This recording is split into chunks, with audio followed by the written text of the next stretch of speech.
নমস্কার বন্ধু। আজ 13ই এপ্রিল, কিশোর কবি সুকান্ত ভট্টাচার্যের জন্মদিন। কিশোর কবি সুকান্ত ভট্টাচার্যের বিদ্রোহাত্মক লেখা পড়ে প্রাণের মধ্যে হিল্লোল জাগায় না এমন খুব কমই আছেন। তবে আপনারা কি জানেন সুকান্ত ভট্টাচার্যের জীবনে ঘটে যাওয়া সেই অলিখিত ইতিহাস যাকে জানতে দেওয়া হয়নি? আজ কারা কিভাবে এই কিশোরকে তিলে তিলে শেষ করেছে তারই আলোচনা তার জন্মদিবসে করব। এটাই হোক সুকান্তের জন্মদিনে এই মহান কবির কাছে আমার বিনম্র শ্রদ্ধাঞ্জলি। না, আমি সুকান্ত ভট্টাচার্যের কথা বলছি, আমাদের প্রিয় পরিচিত এক এবং অদ্বিতীয় কিশোর কবি সুকান্ত ভট্টাচার্য। স্বপ্নে আর আগুনে মেশানো একটি ইস্পাত, কঠিন জীবন যা পরিণত হয়ে উঠতে পারল না। আজকে যারা অবসর বিনোদনকে মধুর করার জন্য রানার বিদ্রোহ, অবাক পৃথিবী গান শোনেন, সেই পেশাদার শিল্পীরাই তিলে তিলে সুকান্তকে হত্যা করেছে। তার মৃত্যুর পর তাকে নিয়ে রাজনৈতিক এবং অর্থনৈতিক ব্যবসা বাড়িয়েছে। আজও তা অব্যাহত এবং তা হয়তো চলবে দিনের পর দিন। সুকান্তকে পুরো সময় কমিউনিস্ট পার্টি অফ ইন্ডিয়ার কর্মী হয়ে থাকতে হতো। তার কবিতা কমিউনিস্ট দেশগুলোকে অনুবাদ করানো হয়েছে। স্বাধীনতা নামে অধুনালুপ্ত দৈনিক পত্রিকার কিশোর বিভাগটি পরিচালনার দায়িত্ব দেওয়া হয়েছে কর্মঠ প্রতিভাদীপ্ত কিশোরটিকে। কিন্তু তার দিন চলে কিভাবে? কোনো কমরেড কি তার কোনোদিন খোঁজ রাখতেন? খোঁজ নিতে উপেক্ষা করেছিলেন তারা। এদের বিরুদ্ধে বিদ্রোহ করার ইচ্ছা হয়েছিল সুকান্তর। ততদিনে কমিউনিস্ট পার্টি পরিকল্পিতভাবে তার জীবনী শক্তি হরণ করে ফেলেছে। মার্ক্সবাদীদের বিরুদ্ধে বিদ্রোহ বুকে নিয়ে সুকান্তকে অসময়ে চলে যেতে হয়েছে প্রচারের দুরাশায়। এ সুকান্তকে আমরা কজনই বা চিনি? আমরা জানি না সুকান্ত তার বাল্য জীবনে স্নেহ মমতা প্রায় পাননি বললেই হয়। তার অত্যন্ত কাছের মানুষ ছিল জেঠতুতো দিদি রানী। সুকান্ত তখন মাত্র 11 বছরের বয়স। তখন তার প্রিয় রানীদির মৃত্যু হয়। প্রায় কাছাকাছি সময়ে তার মাও মারা যান। তার প্রৌঢ় পিতা সারাদিন ব্যস্ত একটি বইয়ের দোকান নিয়ে, নামেই দোকান, আর উপার্জন বিশেষ হতো না। ফলে দারিদ্র দশা ছিল সুকান্তের নিত্য সঙ্গী। কানটাও ভালো ছিল না, কম শুনতে পেতেন সুকান্ত। দুবার প্রবেশিকা পরীক্ষায় ফেল করেছিলেন তিনি। সুকান্তর কিন্তু তীব্র ইচ্ছা ছিল, আমি কবি হব এবং সেই সঙ্গে হব বাংলার অধ্যাপক। শ্রমিক নেতা কে.জি. বসুর কাছে সুকান্ত দুঃখ করে বলেছিলেন, আমি কোনোদিন বাংলার অধ্যাপক হতে পারবো না। আমি অঙ্কে ফেল করি, ম্যাট্রিক পাসই করতে পারবো না কোনোদিন। একথার পরও তার দিকে কেউ সহানুভূতি কিংবা সহযোগিতার হাত কি বাড়িয়েছিলেন? আধ ময়লা নোংরা জামা এবং পায়জামা, রুক্ষ এলো চুল, পায়ে শত ছিন্ন চটি, অথবা নগ্ন পায়ে সর্বত্র দেখা যেত সুকান্তকে। শৈশব এবং যৌবনের মাঝামাঝি অবস্থাটাই হচ্ছে কৈশোরত্ব। এই সময়ে মন থাকে শূন্য, কিছু একটা করার, কিছু একটা পাওয়ার বাসনায়। আবেগ তাড়িত করে যৌবনকে। সেই সময় পলিটিক্যাল পার্টির দাদারা ওত পেতে থাকে বিভিন্ন স্কুলে আর কলেজে ওদেরকে ধরার জন্য, ওদের যৌবনকে কাছে লাগানোর জন্য। সুকান্তকেও ধরেছিল সেই কমিউনিস্ট পার্টি অফ ইন্ডিয়া। কিশোর সুকান্ত আঁকড়ে ধরল কমিউনিস্ট পার্টিকে। এ বয়সে বিচার বুদ্ধি পর্যবেক্ষণ ক্ষমতা থাকে না। নতুনের হাতছানিতে এখানেই ঝাঁপিয়ে পড়ল সুকান্ত। নিঃসন্দেহে সুকান্ত এক অসাধারণ কাব্য প্রতিভা নিয়ে এই ধরাধামে এসেছিলেন। গবেষকরা বলেন মাত্র 21 বছর বয়সে সুকান্ত বাংলা সাহিত্যে যা দিয়ে গেছে তা রবীন্দ্রনাথ ঠাকুর ওই বয়সে দিতে পারেননি। সুকান্ত কবিত্ব শক্তি জীবনের প্রৌঢ়ত্বে না গিয়ে পাটির চোরাগুলিতে ঢুকে পথভ্রষ্ট হয়ে গেল। কবি বুদ্ধদেব বসু বেদনার সঙ্গে বলেছিলেন কবি হওয়ার জন্য জন্মেছিল সুকান্ত, কিন্তু কবি হওয়ার আগেই তার মৃত্যু হলো। বুদ্ধদেব বসু তার সুকান্ত প্রবন্ধে লিখছেন, দৈনিক পংক্তিতে বন্দী হলে, কোনো মতবাদের দাসত্ব স্বীকার করলে কবিত্ব শক্তির স্বাভাবিক বিকাশ কিভাবে অবরুদ্ধ হয় তারই উদাহরণ সুকান্ত। তিনি একটি ব্যক্তিগত পত্রে সুকান্তকে সতর্ক করেছিলেন, রাজনৈতিক পদ্য লিখে শক্তির অপচয় করছো তুমি, তোমার জন্য দুঃখ হয়। এর প্রতিটি শব্দ বিবৃত আছে বুদ্ধদেব বসুর সুকান্ত প্রবন্ধের 7 এবং 10 পৃষ্ঠায়। সুকান্ত তখন থাকতো মার্ক্সবাদী পরিবেশে, তাই এ সমস্ত উপদেশ কোনো কাজ হয়নি। তার কমরেড দাদারা তাকে উদ্দীপ্ত করত দিন রাত পার্টির আদর্শে কবিতা লিখতে। সেই সব কবিতা প্রকাশিত হতো তখনকার কমিউনিস্ট পার্টির দৈনিক মুখপত্র স্বাধীনতা পত্রিকায়। সুকান্তের কবিতা বিষয়ে সুনীল গঙ্গোপাধ্যায় বলছেন, সুকান্তের কবিতার কিছু কিছু স্থূলতা আমাদের চোখে পড়ে। তার কবিতা বড় বেশি সোজাসুজি, বড় সরল, কোথাও ভাব প্রবণতা কাব্যরসে রূপান্তরিত হতে পারেনি। শব্দ কবিতার প্রাণ, বিশুদ্ধ শব্দের সেই অনুসন্ধানের জন্য সুকান্ত সেই সময় দিতে পারেননি। জীবনের অভিজ্ঞতা লাভের মতো সময়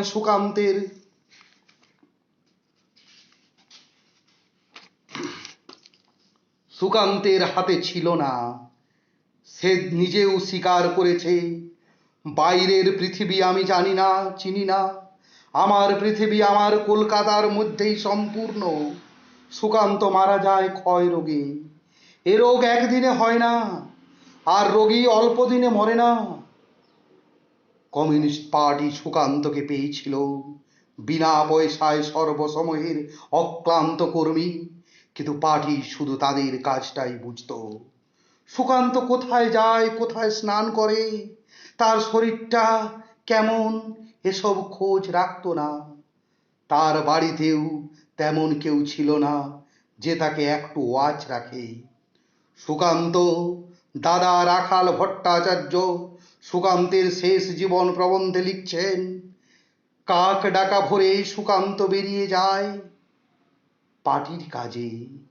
কি যে কাজ আমি তা আজও বুঝি না, আমি জানি না। তার এত ব্যস্ততা যে বাড়ি এসে খেয়ে যাওয়ার সময়টুকু নেই। অনেকদিন সুকান্ত চানাচুর খেয়ে পেট ভরে জল খেয়ে কাটিয়ে দিয়েছে।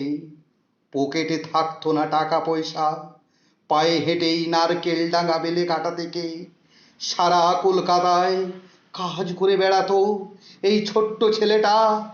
পার্টির দাদারা যে যার কাজ নিয়ে ব্যস্ত, কে খবর রাখবে সুকান্ত কি করে চলেছে। সুকান্তকে পার্টির নেতারা চট্টগ্রামে ছাত্র আন্দোলনে যেতে বলে, কিন্তু তার কাছে টাকা পয়সা আছে কিনা কেউ খোঁজ নিল না। আমি জিজ্ঞাসা করলাম কেমন হলো, ও বলল আসবার পথে দুদিন খিদেই খুব কষ্ট পেয়েছি, কিছুই খাইনি, একটাও পয়সা ছিল না। সুকান্তের শেষ জীবন সম্পর্কে ওর দাদারই লেখা 178 পাতায় উল্লেখ আছে। সুকান্তর ঘনিষ্ঠ সঙ্গী তখনকার দিনের ছাত্র ফেডারেশনের সাধারণ সম্পাদক অন্নদাশঙ্কর ভট্টাচার্য সুকান্তর মৃত্যুর পর স্বীকার করেছিলেন, প্রায়শই বেলেঘাটা থেকে সে হেঁটে আসতো, হেঁটেই ফিরত। সারাদিন রাত অবধি নানা কাজে ব্যস্ত থাকতো। খাবার দাবার ঠিক মতো জুটতো না, এমনিতেই দুর্বল শরীর, তার উপর অতিরিক্ত পরিশ্রম, এজন্যই বোধহয় শরীর ভেঙে যায়। এ কথার অর্থ সুকান্ত সম্পর্কে পার্টি সবই জানত। কিন্তু কিছুই করেনি। যা করা হয়েছে সেটা এক ধরনের নৃশংস রসিকতা, যা একমাত্র মনুষ্য গোষ্ঠীতে মার্ক্সবাদীদের পক্ষে সম্ভব। সুকান্তের অর্থাভাব দেখে পার্টি ঠিক করলো তাকে নিয়মিত কিছু টাকা দিয়ে যাবে।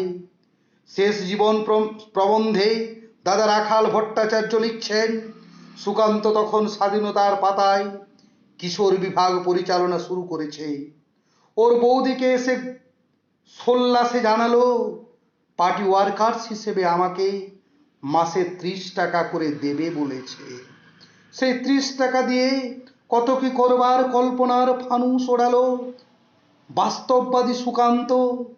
কাজ করবার মধ্যে খাওয়া এবং প্রয়োজন মতো ট্রামে এসে চেপে যাওয়া ও পরিশ্রম বাঁচানোর খরচও সেই পরিকল্পনার মধ্যে। মাস শেষ হলে সুকান্ত মাত্র 5টি টাকা নিয়ে এসে বাড়ি ফিরল।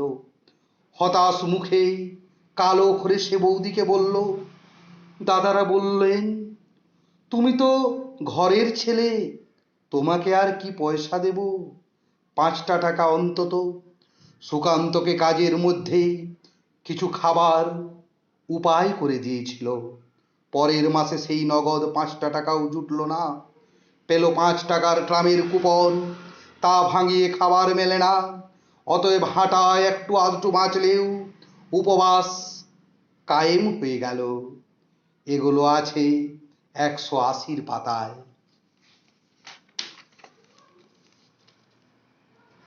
যে বুকে একটু মানুষকে হত্যা করার ষড়যন্ত্র ছাড়া আর কি বলা যায়।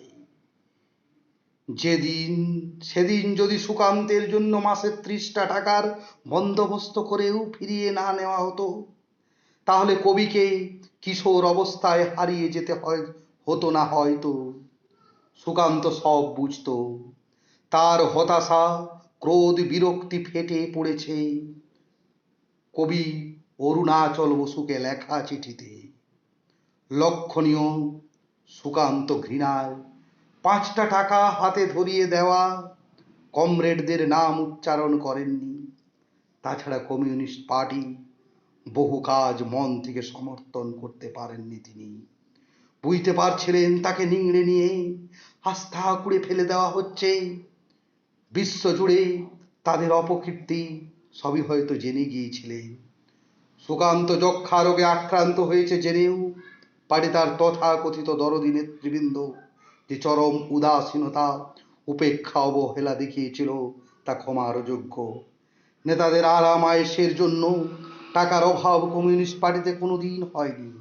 রাশিয়া থেকে যথেষ্ট টাকা আসতো। সুকান্তের মতো না খেতে পেয়ে যক্ষায় কিংবা নানা রোগে ভুগে গ্রামে গঞ্জে মরেছে নির্দোষ কমরেডেরা। তাদের আত্মত্যাগের দৃষ্টান্ত দেখিয়ে নতুন প্রজন্মকে এই এক লাইনে ফেলা হয়েছে, বাধ্যতামূলক মৃত্যুকে মহিমা দিয়ে চলেছে আত্মত্যাগ। এই টেকনিক ধরা পড়ে গেছে। তাই সুকান্ত আজ নতুনভাবে প্রতিভাত। সুকান্ত যখন মৃত্যুশয্যায়, তখন রাশিয়ার পয়সায় দিল্লিতে গড়ে উঠছে এক প্রাসাদ। কমিউনিস্টরা দেশকে ভালোবাসতে পারে না, এটা তাদের নীতিতে নেই। কিন্তু তাই বলে একজন কবিকে, সুকান্তের মতো বহু ক্ষেত্রে দেখা গেছে নিষ্ঠাবান কর্মীদের প্রতিও তাদের কোনো প্রেম, ভালোবাসা, সমবেদনা নেই। কবি বিষ্ণুদে বিস্ময়কর সুকান্ত প্রবন্ধে লিখছেন, এই সেদিন তারাশঙ্কর বন্দ্যোপাধ্যায় মহাশয়কে জানালাম সুকান্তের অসুখের কথা। অর্থাভাবে তার চিকিৎসা হচ্ছে না। তারাশঙ্কর বন্দ্যোপাধ্যায় মর্মাহত হয়ে টাকা তোলার ব্যবস্থা করলেন।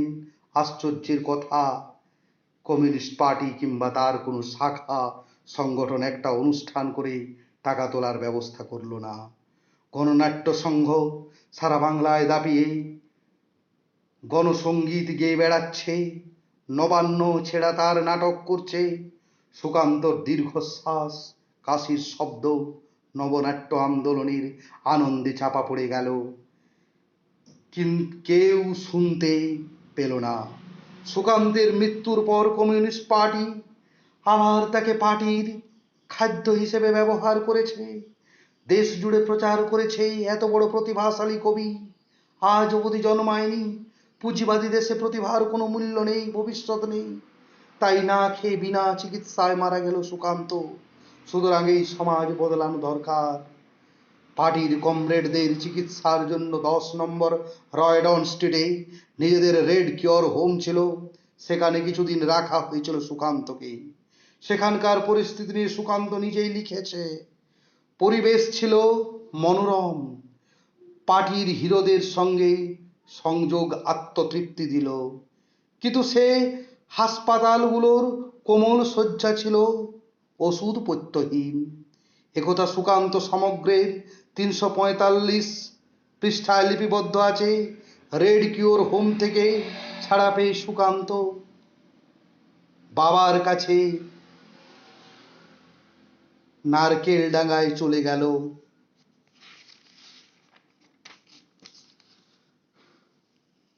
ব্যবস্থা হলো ওখানে পার্টির ডাক্তাররা আসবে পরীক্ষা করতে ও ইঞ্জেকশন দিতে।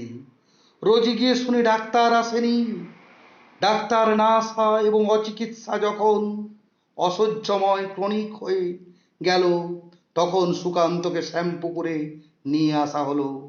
সন্দেহবাদীরা রাখাল ভট্টাচার্য সুকান্তের শেষ দিনের 181 নম্বর পাতায় মিলিয়ে দেখে নিতে পারেন।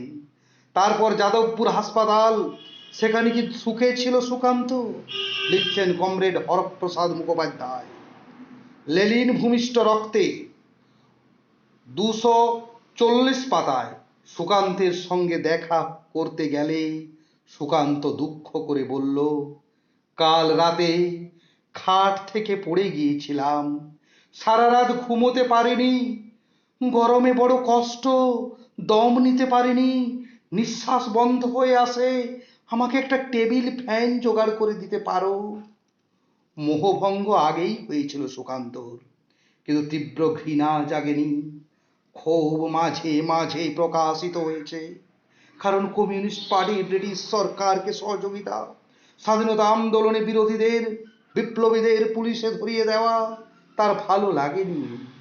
কবিতার মধ্যে তা কৌশলে জানিয়ে দিয়েছিলেন সুকান্ত, তাহলে বুঝবো তোমরা মানুষ নও, গোপনে গোপনে দেশদ্রোহীর পতাকা বও। মরার আগে স্পষ্ট ভাষায় বন্ধুকে চিঠিতে লিখেছে, আমার কবর, শরীর মন দুই দুর্বল, অবিশ্রান্ত প্রবঞ্চনার আঘাতে আঘাতে মানুষ সে সময় পৃথিবীর উপর বীতশ্রদ্ধ হয়ে ওঠে। ঠিক সেই সময় এসেছে আমার জীবনে। এই আঘাত সুকান্তকে টাটা বিড়লা কিংবা অন্য কোনো পুঁজিপতি দেয়নি, দিয়েছে পার্টির কর্মীরা। আবার লিখছেন, আজকাল চারিদিকে কেবল হতাশার শকুনি উড়ছে দেখছি, হাজার হাজার শকুনি ছেয়ে ফেলছে আমার ভবিষ্যৎ আকাশ। প্রতীকী শব্দে জানিয়ে দিয়ে গেল সুকান্ত শকুনি কারা। বন্ধুকে লিখেছে সুকান্ত, অবিরাম আন্তরিক খাটুনির পুরস্কার হিসেবে কর্তৃপক্ষের কাছ থেকে পেলাম যাতায়াতি খরচের জন্য 5টা টাকা, আর পেলাম 4 দিনের জন্য পার্টি হাসপাতালের ঔষধ পথ্যহীন কোমল শয্যা। এত বড় পরিহাসের সম্মুখীন জীবনে আর কখনো হইনি। চিহ্নিত প্রতিটি ছত্রাংশ আছে মিহির ঘোষের পত্রগুচ্ছে সুকান্ত পুস্তকে। মাথা ধরলে রাশিয়া যাওয়ার কমরেড তখন দেশে প্রচুর, যার যন্ত্রণা হতাশায় শুয়ে শুয়ে মৃত্যুর আগে কবিতা লিখছে সুকান্ত। ব্যর্থতা বুকে অক্ষম দেহ, বহু অভিযোগ আমার ঘাড়ে, দিন রাত শুধু চেতনা আমাকে নির্দয় হাতে চাবুক মারে।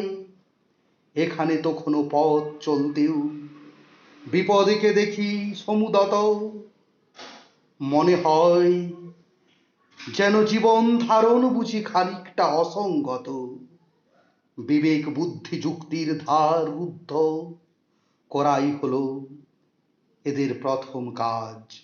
তাহলে মিথ্যা কিংবা আত্মপ্রবঞ্চনা নিয়ে আর কোনো বিবেকের পীড়ন থাকে না, কোনো কথা কিংবা কাজের যুক্তি বুদ্ধি দিয়ে বিচারের প্রয়োজন থাকে না। এর জ্বলন্ত প্রমাণ কমরেড মুজাফফর হোসেন মহাশয়ে। তিনি কমিউনিস্ট পার্টির অন্যতম প্রতিষ্ঠাতা, বাংলার পার্টির অভিভাবক। সবাই তাকে চাচা বলে ডাকেন।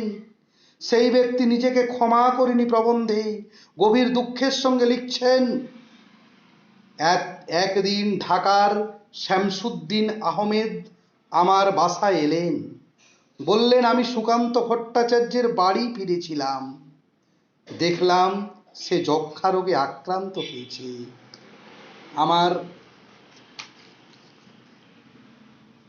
আমার পকেটে 5টা টাকা ছিল, তাই আমি তাকে দিলাম। আমি হতভম্ব হয়ে গেলাম, এ কি অঘটন ঘটে গেল। আমি কলকাতার স্থায়ী বাসিন্দা, কমিউনিস্ট পার্টির বৃদ্ধ লোক। আমি ঢাকা হতে শামসুদ্দিন আহমেদ এসে কিনা আমাকে সুকান্তের মৃত্যুর খবর দিয়ে গেল। ভাবলাম, আমার এই বিচ্যুতি, তার জন্য আমি কি নিজেকে ক্ষমা করতে পারবো কোনোদিন? আমি কেন সুকান্তের খোঁজ নিলাম না?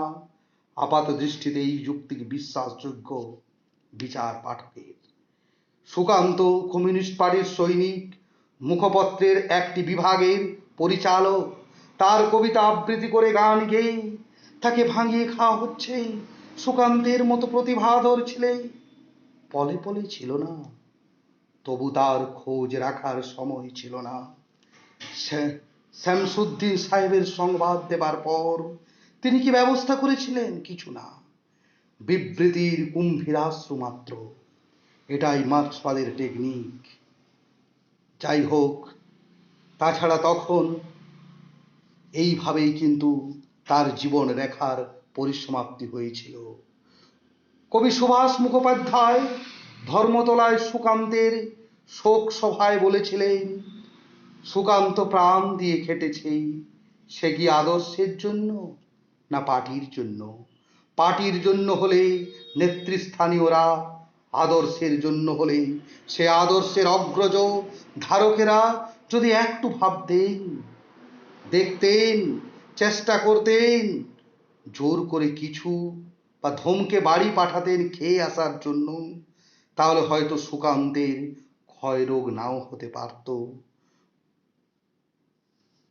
তার কথা কিন্তু সত্যকে স্বীকার করার ক্ষমতা তাদের থাকে না।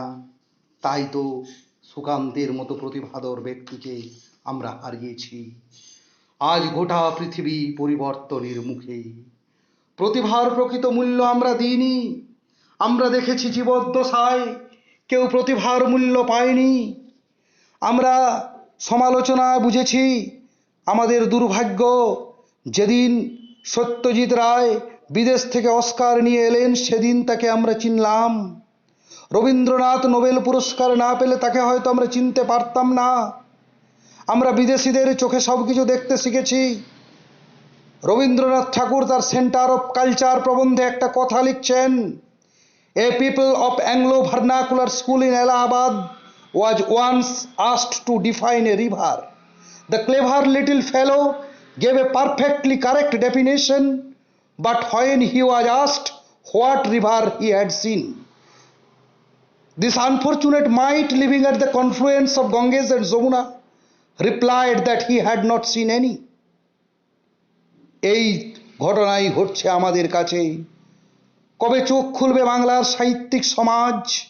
বাংলা তো কবির দেশ, বাংলা তো কবির জন্মদাতা।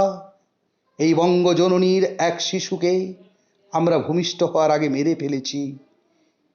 এ দায় শুধু কমিউনিস্ট পার্টির নয়, এ দায় বাংলার অগণিত সাহিত্যিকের, এ দায় আমাদের সবার। তাই সুকান্তের জন্মদিনে আসুন দলমত নির্বিশেষে, উচ্চ নীচ ধনী দরিদ্র ধর্ম নির্বিশেষে আমরা সবাই নতমস্তকে এই মানুষটাকে প্রণাম জানাই। উনি যে বলেছিলেন চলে যাব, তবে যতক্ষণে দেহে আছে প্রাণ, প্রাণপণে বিশ্বের সরাব জঞ্জাল, এ বিশ্বকে শিশুর বাসযোগ্য করে যাব আমি নবজাতকের কাছে, এ আমার দৃঢ় অঙ্গীকার। তারপর সব শেষে হব আমি ইতিহাস। ভালো থাকবেন সবাই। সুকান্তের জন্মদিবসে এটাই হলো আমার নির্মম, অকাট্য এবং নিরপেক্ষ শ্রদ্ধাঞ্জলি।